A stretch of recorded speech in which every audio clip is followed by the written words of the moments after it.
Hello everyone and a very warm welcome. Just a quick note before we begin. This explainer is based on a chapter from the book Maza Madhume Mazhe Niyantran. Now for more details you can always visit www.schoolfordiabetes.in.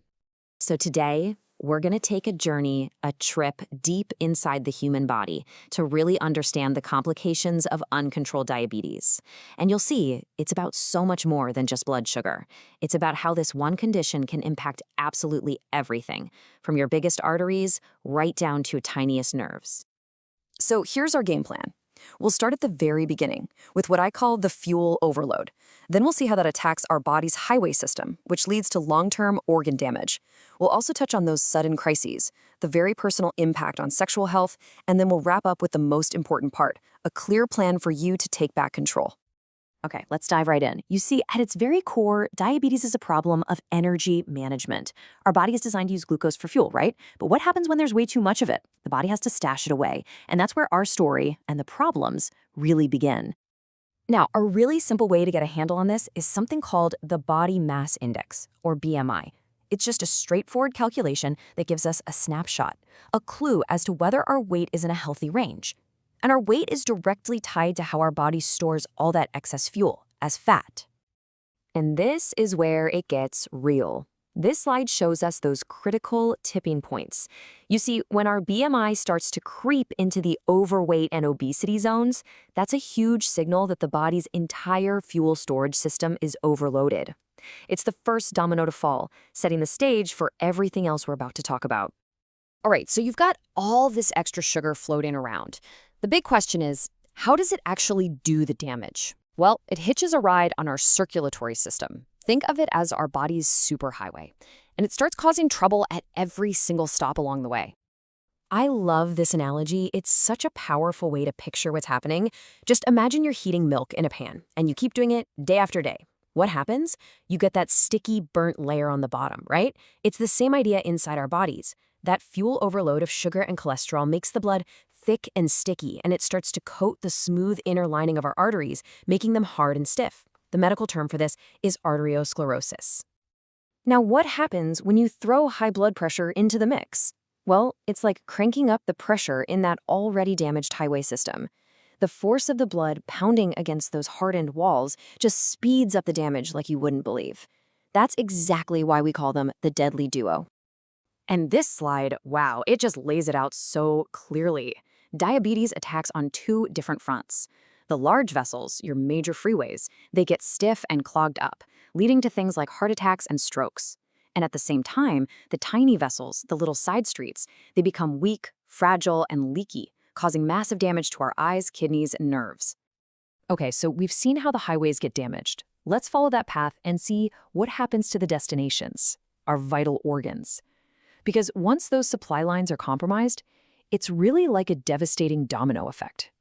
You know, there's a reason we call places like the heart, kidneys, and eyes end organs. It's because they're at the very end of the line, and they completely depend on these super dense networks of tiny blood vessels. So when those tiny highways get blocked or start to leak from all that sugar, these organs are literally starved of the blood and oxygen they need. And over time, that leads to catastrophic failure. And this is a chain reaction that is just terrifying to think about. It all starts so small. First, the high sugar damages the nerves, so you can't even feel your feet properly. You might get a small cut or a blister and not even know it's there. But then, because the blood flow is so bad, that little cut can't heal. It gets infected, the tissue starts to die, and all of a sudden, a tiny injury can lead to an amputation.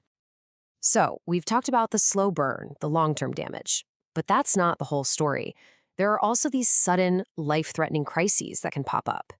This is what happens when blood sugar levels swing to dangerous extremes, either way too high or way too low.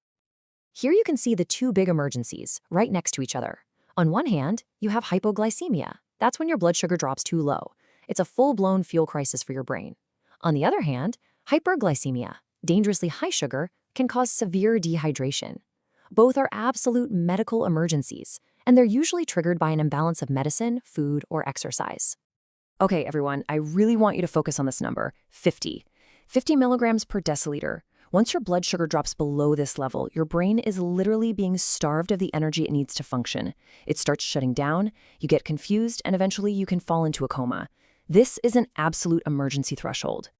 Okay, next up is a topic that can be a little sensitive, but it's so important to talk about because it really affects a person's quality of life, and that's sexual health.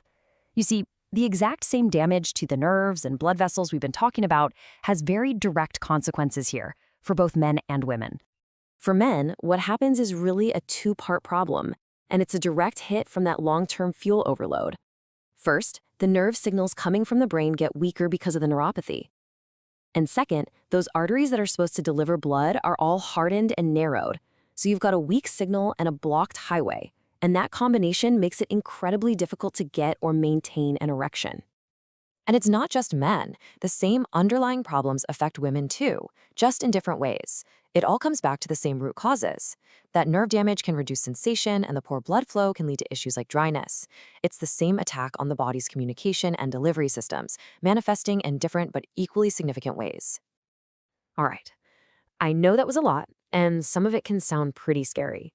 But now we get to the most important part of our whole conversation, the empowering part. Because knowing all this gives you the power to prevent it. So let's talk about the action plan. I want you to think of this list as your personal dashboard for your health, your annual command center. Every single test here gives you a vital piece of the puzzle. The HbA1c tells you about your long-term control. The lipid profile keeps an eye on your arteries. And the kidney, eye, and foot exams, that's you proactively checking in on those high-risk organs. This is how you stay one step ahead of the damage. But at the end of the day, it all comes back to this one simple truth. All those checkups are crucial, yes, but the real power, that's in your hands every single day. Monitoring your sugar, making smart choices about food, staying active, that is the foundation. It is your single most powerful weapon in this fight. So there you have it. We've taken the journey through the body, we've looked at the risks, and we've laid out the roadmap to take back control. The knowledge is yours now, so I have to ask you, what's your next step? What is the one small thing you're going to do starting today to take charge of your health journey?